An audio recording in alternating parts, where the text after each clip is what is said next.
today we'll be going into a bit deeper into the React and see a few more concepts about the following topics which we have for today. First one is React hooks. Second, we'll see like how we can debug our React applications. So in case like sometime we found like if we are using making use of useState or trying to update the state, sometime it is not working or we figure out like our app is crashing. So how can we debug our React applications? And yeah, then we will try out making our first API call from our React project. We'll build a small project kind of thing where we'll be making our first API call to get data from the API and then yeah, use it to display in our app. Yes, so we'll start with React hooks first. So as we have talked last time, like hooks are something which are used for the functional component to make use of the functionalities which are provided in our class components such as like lifecycle methods or the state management office. So there are few rules of hooks. The first one is like only call hooks at the top level. So what does it mean is all the hooks should be called from the top level of our functional component. Like we should not nest them. So suppose if I have a yeah over here, suppose I can call my hook directly from my functional component from here. I can do constant a comma set equal to use state. This works. This follows the rule, but I should not be yeah, but I should not be calling it from some other function. So suppose I have defined a function handle change or something, and I try to call use state over here. The same thing I try to do over here. So this is against the law rules of React hook. We should not be doing it. It will also give you a error as well, like in your code sandbox while running. You are like trying to make use of hooks from wrong place, or it should not be used from any condition. So you should not use your hook within if else statement as well. So why does they tell it to not do this thing? So while the component re-renders, right? So suppose that some state value has changed, the component will re-render. So how does React know like which state variable stores what value? So React heavily relies on the order in which hooks are called to decide this thing. So suppose if I have multiple hooks, so I have a value for A, then I am using B, comma set B. So while re-rendering, it will go line by line. So it knows the first two was called for the first A variable, second one was for B. But suppose in case, and similarly, if we have another one as well, for C, it knows that the third state variable is set by the third hook. But suppose in case I do some if else condition over here, like if not A or something, then assign the create this hook. So while re-rendering, right, it will not find, let's do it for B variable so that we know like what's happening. Suppose I have this within some if condition. Yeah. So during the re-rendering, what will happen is it will execute the first two. It will see like this value is not true. Then it will skip this hook and then it will go to the third one. So now when it comes to the third line, this hook will be executed, but it was looking for the hook to be executed for B value. Since this was a script, it will be using this as the value for B. This hook will be used as a value for B or B variable. So that's why we prevent making use of hooks from within any conditional statement or function so that we don't mess up with the order in which they are called. And second is only call hook from React functions, which I told like it should be called from React functional component or just from the custom hooks. So we can create hooks of our own as well. Similar to how we have used state useEffect, we can define a custom hooks also. And we can call these predefined hooks from our custom hooks. So these are the only two places from where it should be called. We should not do any nesting or move them within any loop or yeah, inside any conditional statements. So for user state, we have seen like how we create a value, a state variable using a use state.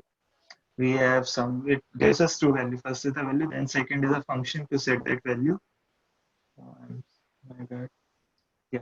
And we can pass in a default value to use a state to set a value for our state variable. We can call it empty as well. It will create it as undefined, value as undefined. And we can call to change value by using set value method. So we can every time do set value, we can pass in the value. If we pass one, it will set the value to one. If we are passing an object to set value, it will set the value variable of value variable value as the object, this whole object. And then there is one more way to set a state, which is this thing. We can pass it a arrow function as well. So suppose let's create a state variable. What we'll be doing, we'll be creating a small counter app today. Let's see like how we'll be doing it. We'll create a state variable called count, which will be keeping a count of our counter variable, and we'll be displaying it in our app. So I'll just remove the hello world and it will be displaying the count of a variable. So it is currently 0. Now if I want to, so yeah, I will create one more button which will increment this value.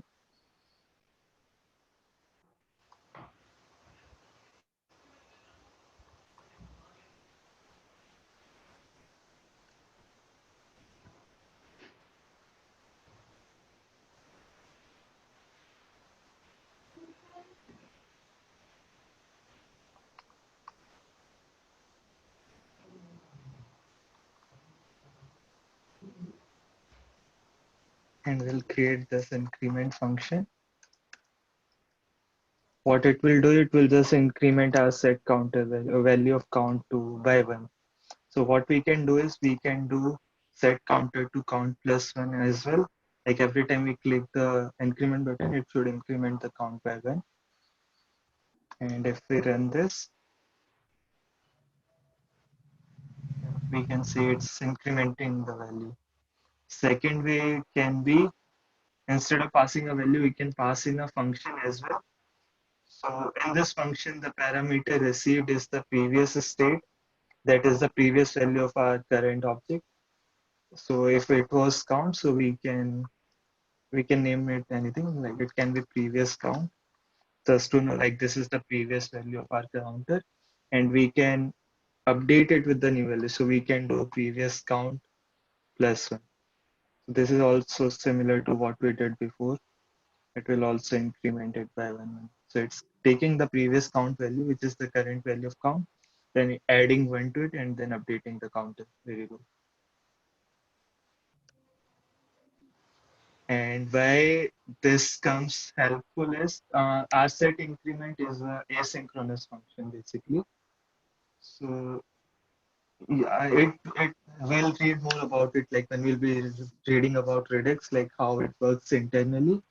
But it's asynchronous. So whenever you suppose if you have a to call for set counter variable, you don't know like which one will be executed before. So suppose I do set one, so this call will happen first, then this will be happening. But since it is a JavaScript, it will be executing line by line. It won't wait for this to complete, and it will go to the second line as well. So this will say this first statement should set the counter value to 1, but and second one should update it to, let's say, let it be count plus 1, and let it also be count plus 1. So we would think like it should be incrementing the value by 2, but it won't happen. So these two lines will be executed. They both are asynchronous, so it won't wait for it to be completed, and both will receive the value of count as 0 by default, and they both will end up incrementing it to 1.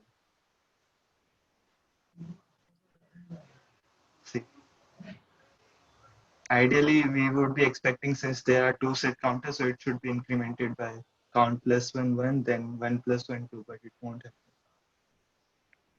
So we can over here make use of our arrow function. So it will make sure that it received the previous value and it incremented by 1. I hope this works. Yeah. So you see, so it waited for first one to complete, then it received the previous count, which was the result of the previous status update, and then it updated it again by 1. So this makes it like this avoid this issues happening with the set state methods. So it will make sure like the first call for set state is completed before this one is executed. Any questions on this? Like we What is while you're previous using count arrow variable? function. It's just a parameter. So set counter we can pass in a function as well, and that function always receives first parameter as the previous value of the state. So you can name it anything. You can name it C as well, anything, but it will always receive a value which will be the previous value of our state variable. It's just a naming So like, convention we use so that we know like it's receiving the previous count. And mm, yeah. Any questions on this? I wanted to ask, like, why do we use constant use state? Like Sorry, I when can't we hear you use properly. immutable, we can't change. I wanted to ask, like, why we use const in set in use state hook? Like using const, the variable becomes immutable, and we are changing its value. So how does that work? You are saying this will become immutable. So how does this work? Uh-huh. So it is not exactly, it don't returns like internally user state is basically a Redux action and dispatcher. So while we'll be reading about Redux now, then I can explain it properly, like how it happens. So it's kind of it has its own store where it's storing all these count variable value. It might be in form of object as well, and objects are mutable, even if they are constant, you can still mutate the value within it. So it must be creating an object which has two values, two key.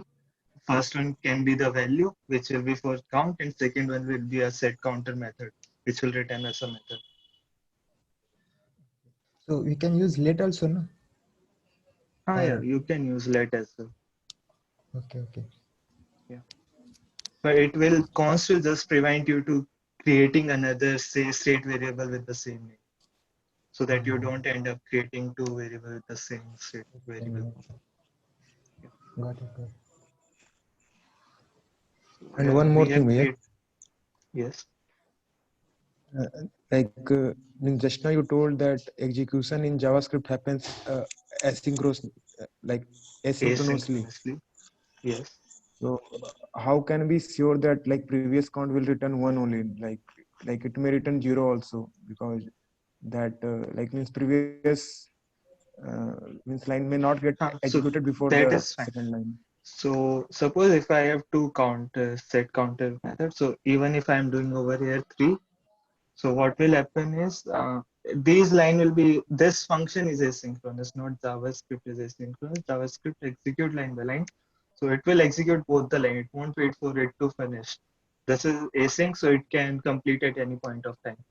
So if I run this, what will happen is it will update the value to 3 from 0 to 3, and then the next one, what will it will be doing is it will be taking the previous value, which will be 3 after this updation, and it will add 1 to it.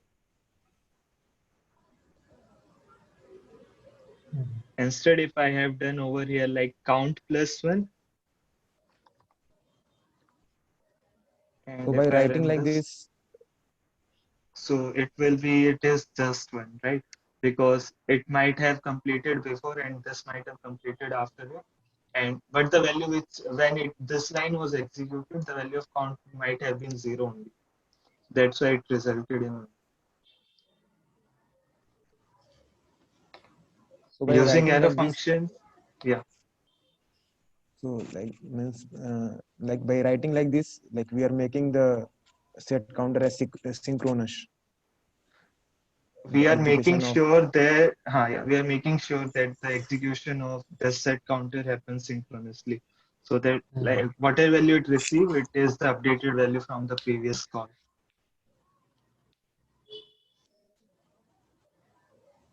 and can you write simple function like in place of arrow function?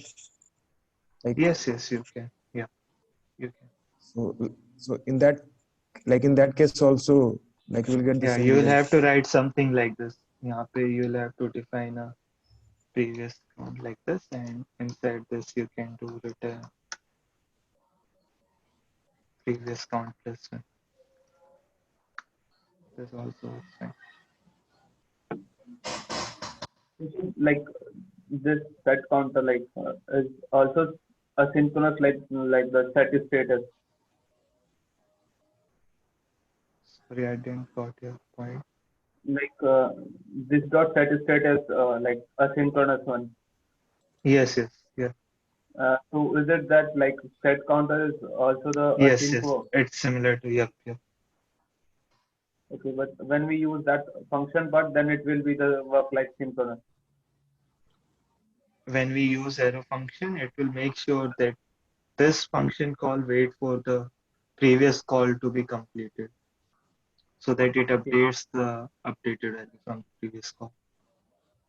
and if we don't use this, then it will be work like async. Yes. Yeah, okay. Then two calls might be asynchronous and they both might result in like a unwanted output. So we might be expecting something else, we might see something else as an output. So can you use any other variable name Yeah, you can use other anything, than you previous can count? do anything. Yep, C, A, B, D, you can do anything. It's just like we are using some variable to identify this value, right? So whatever value we are getting in this function, we are identifying it by a variable. We can name it anything. But I used previous just because for a naming convention so that it's easy for someone to read and understand what this means. So it must be receiving a previous count and we are adding one to it, right? That's easy to understand. So should we move ahead if you all are good with this? Yes, yes. Good. Now we will be reading about use effect hook. So it has been a long due. We haven't seen like how we can try to replicate what we were doing in class component lifecycle methods. So in functional component, we don't have lifecycle methods such as like we have component that mounted update component will mount in class component. Over here, we don't have these methods available. So instead, what we do is we make use of use effect hook. So it can be used to replicate the behavior of all these lifecycle methods, but we can't say like it's just a replacement for lifecycle method. Use effect is something like it is to create a side effect of that functional component. So it can be anything. So few example of side effects are like we must be making a network call. We can make a network call from a function, then receives the data, then updates some state or something. We can add all our event listeners. So suppose we have multiple elements. We want to attach event listener to all the elements, right? So we can make use of use effect. Inside this, we can assign all the event listeners and DOM manipulation as well. So its main job is not to manage a state or display content. It's mainly used to create some side effect, basically to do some function. So we will try to see like how use effect work. Let's see the simple use case of use effect. So what I am doing is I am just creating a use effect. So syntax is same. It will be use effect. The first parameter it takes is a function. It will always be a function. You can't pass in any value to it. And inside this function, you can do whatever side effect you want to do. So for now, suppose, sorry, for now, suppose I just want to log something. inside useEffect.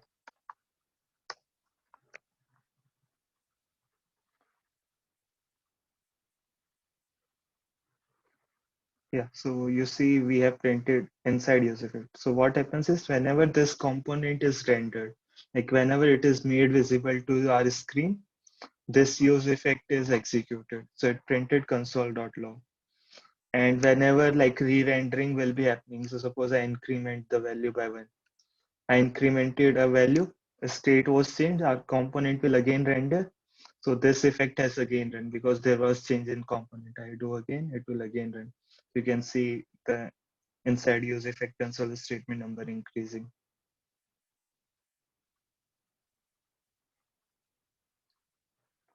So every time component re-renders, this useEffect will be executed. But this might be a problem, like we might not want it to execute every time our component re-renders, right? What if we just want to run it only once, like when our component is mounted to replicate the behavior of componented mount, or we want to just run it like in case some specific value changes. So how we can do that is it has another parameter as well, which is called a dependency array. So you can have pass a second parameter as an array. Inside this array, you can define like when this useEffect should be run. So suppose if I put in a value called, let's create another variable. Let's name it run effect for now, just to make sure like we are running only when we want to run it.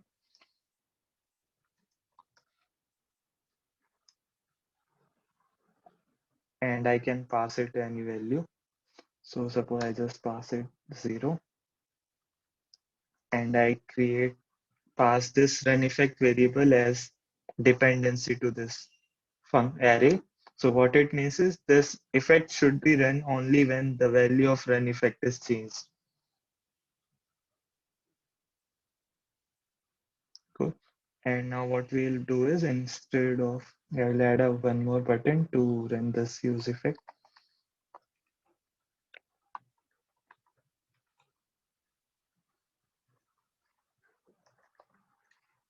And I just do on click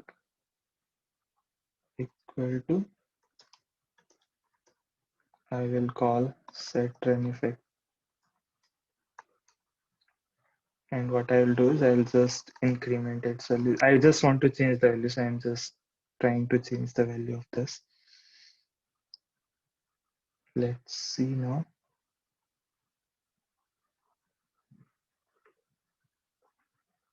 Where is it giving an error?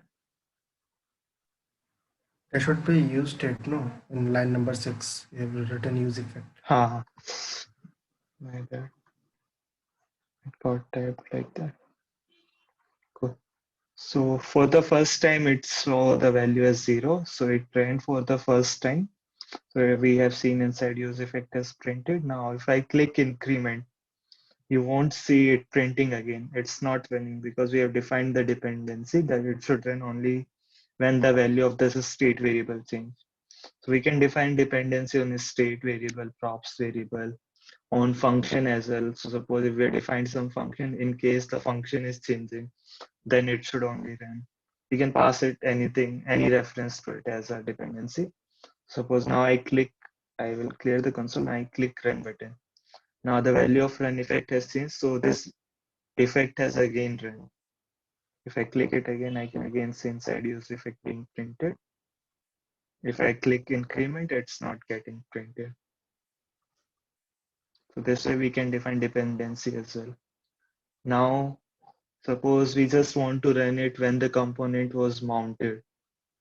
So what we can do is instead of passing it any value, we can just pass empty array. So what it means is that this effect will be only run once. That is when the component is mounted. Now, if I refresh my page, it will run once. I can see inside use effect printed. Now, no matter like what value I change or how many time our component re-render, this won't execute. Any doubt till now? with useEffect, like how it is working? No. So is there any limitation of passing how many state you can pass in the use effect? No, you can pass any number of variables to it. So what's the best standard if I want to use 10 or 15 states like dependency? What's the standard approach for this? Because you cannot include like 10, 15 parameters, right? And you should not. Yeah, So what's no, but if some hook is running for like around 10 to 15 dependency, then there is something wrong with the logic okay. which is within that effect, right? So we should try Mhm. to keep it as smaller as possible, right? If one effect is running based on, is dependent on multiple variable, then there must be something wrong that it might need refactoring to its own small components as well, right? Exactly. That's why we need functional components. Yeah. And maybe in case there are lots of Can we have things more than happening, one use effect? yes, you can have any number of effects. So if first one depend on run effect, I can define another use effect as well, which should run only when my counter value change. So I can do counter as well. So they both can do different things as well. So over here, I might be doing some printing a console.log statement. Over here, I might make a network call, or I might change the color of my text or anything. So you can have any number of effects defined.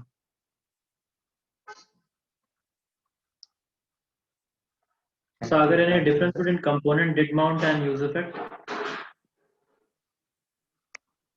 Any differences? Component did mount and use effect. So did mount is specific only to, so yeah, I told her like we can't compare them with lifecycle method. Lifecycle method are specific to a behavior. But over here you can use effect for multiple use cases. Like it can be used as a replacement for lifecycle method.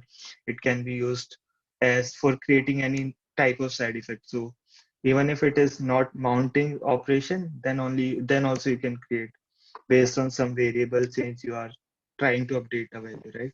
Or trying to do something. So it's just not like only replicating the behavior of lifecycle methods. Got it.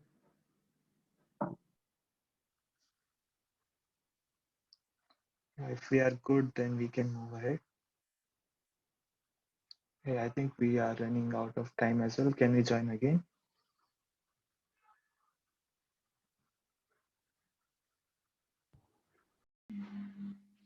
Yeah. So now let's talk about one more variation of use effect. So suppose like in class component, we had component will unmount function where we used to do some kind of cleanup. So cleanup is basically like in case you like assigned some event listener to any DOM element, or you did something which needs to be removed when the component is unmounted. Like you don't want that functionality to keep on running, or that whatever function you have defined that to be keep on executing, then we need to remove it like when the component is unmounted. One simple use case can be like in case you are trying to set an interval, like we use set interval for our stopwatch project.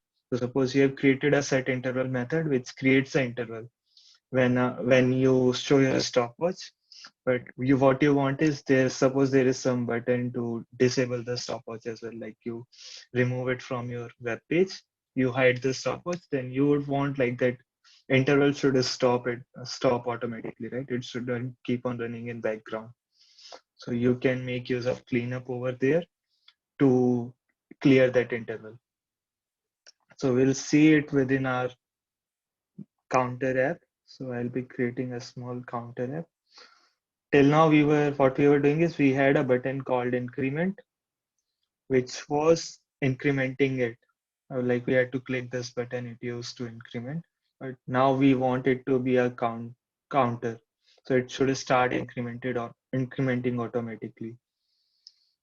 So what we can do is, let's remove unused code. Yeah. So what we want is whenever our component is mounted, like whenever we are on the page, we want to set an interval which should be incrementing this variable every second. So we want to make our counter running continuously. So what we can do is we can do set counter. It will receive previous count and it will do previous count plus 1.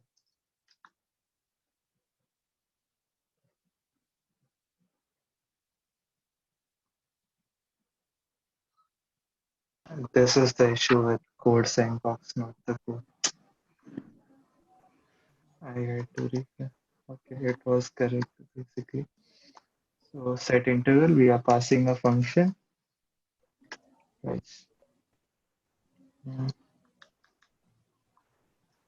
Now what we'll do is we'll just right now print interval. Let it be like this.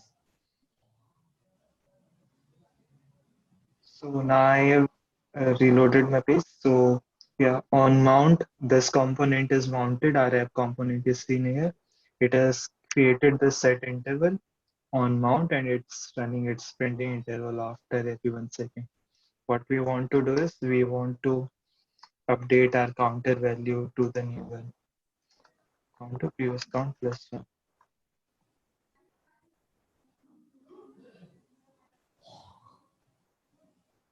Yeah, we can see it's running automatically now, right?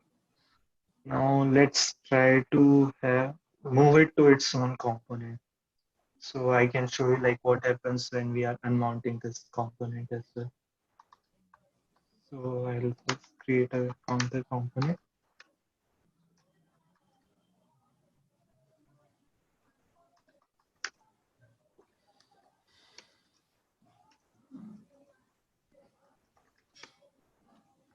It just returns an H1 displaying the count. So whatever we were doing over here for counter, we'll move it to our counter object.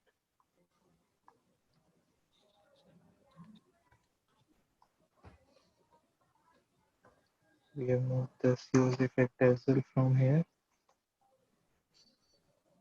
to our counter.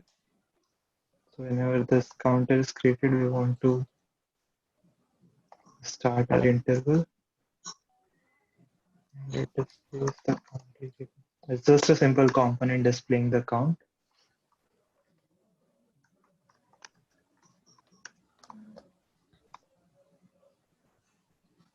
Import it over here.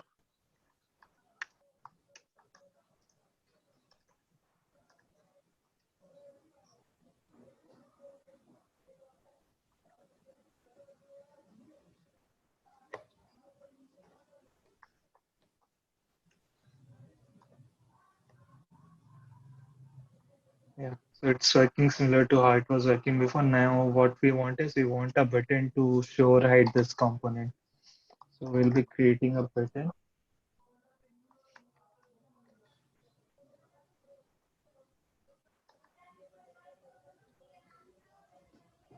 Next, toggle counter. We want to click. We want to show or hide this button. Toggle counter. Over here, we create this function.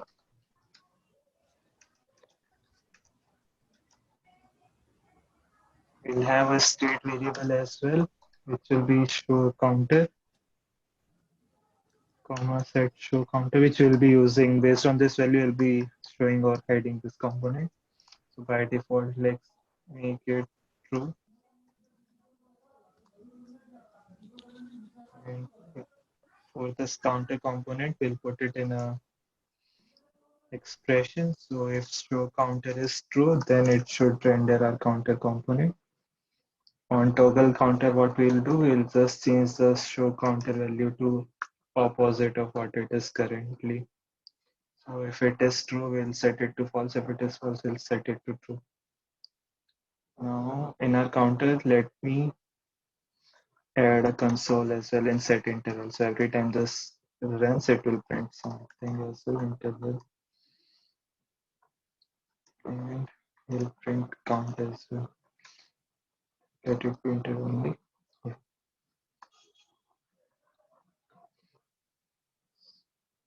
So if you see now, the counter is running. I can see interval printing as well. Now suppose I click on toggle counter. You will see the counter is hidden, but the set interval is still running, which should not happen, right? In case our component is not there, this thing should be also stopped.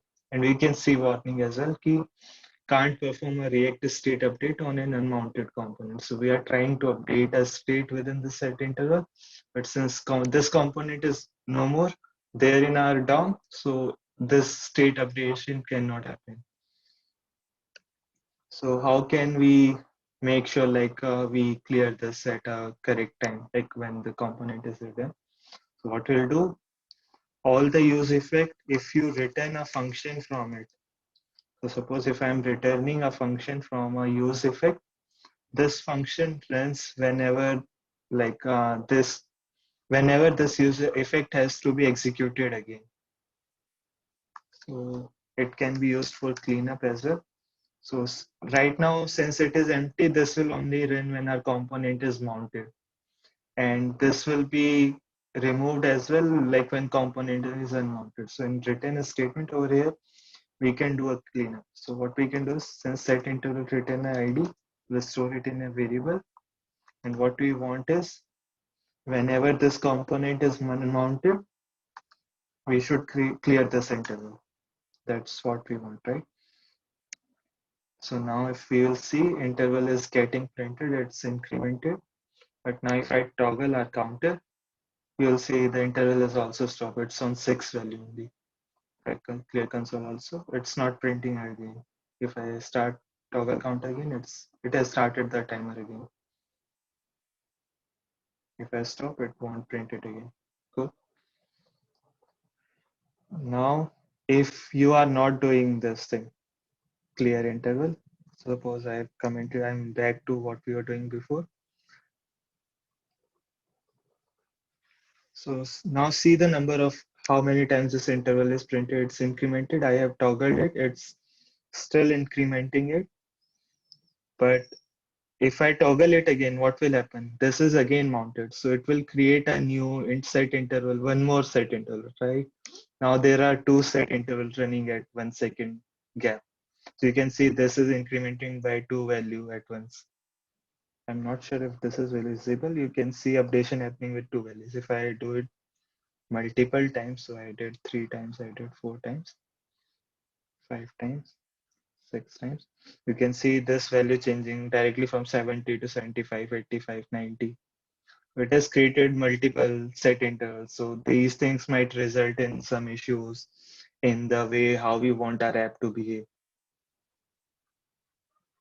So for this, like these cleanup methods helps us a lot.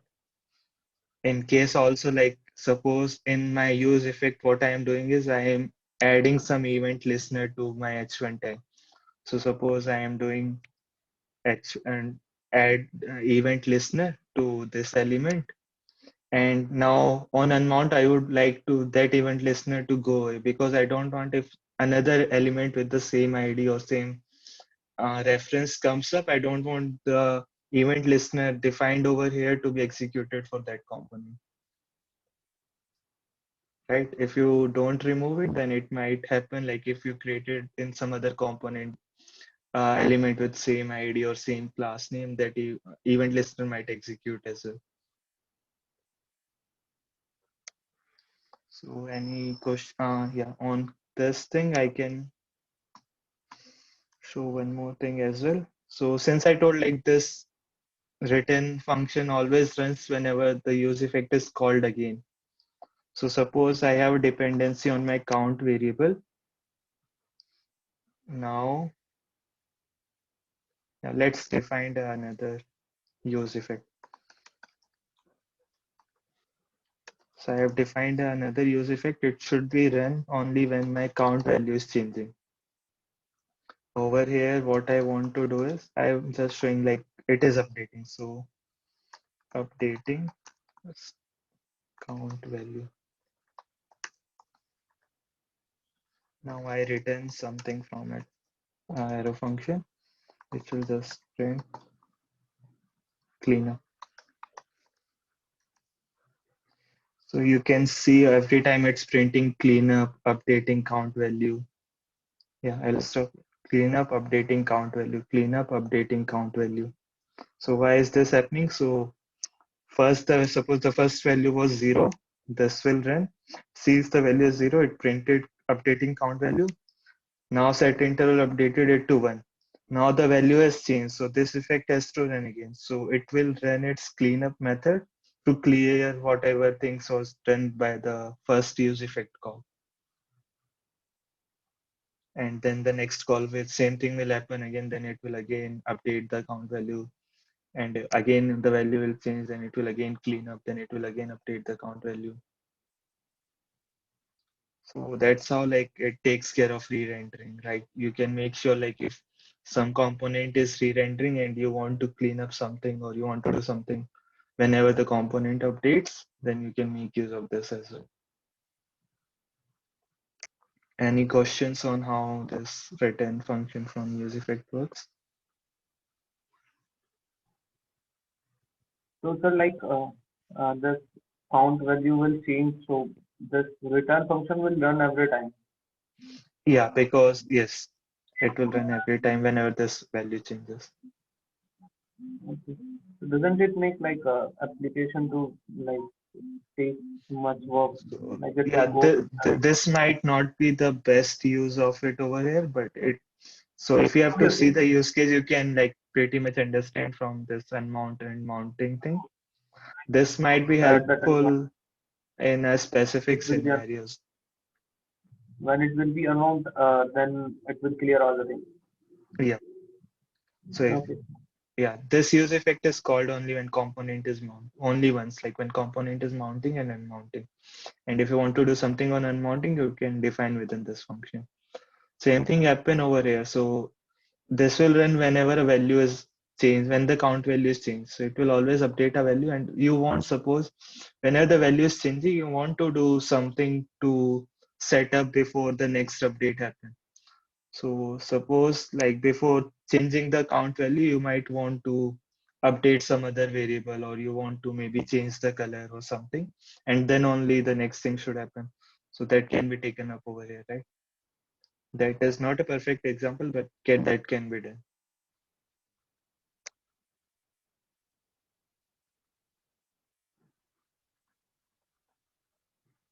It's basically just to run whenever the effect has been completed and is about to run again.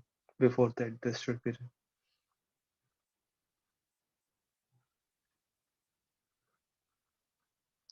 Shall we move ahead then?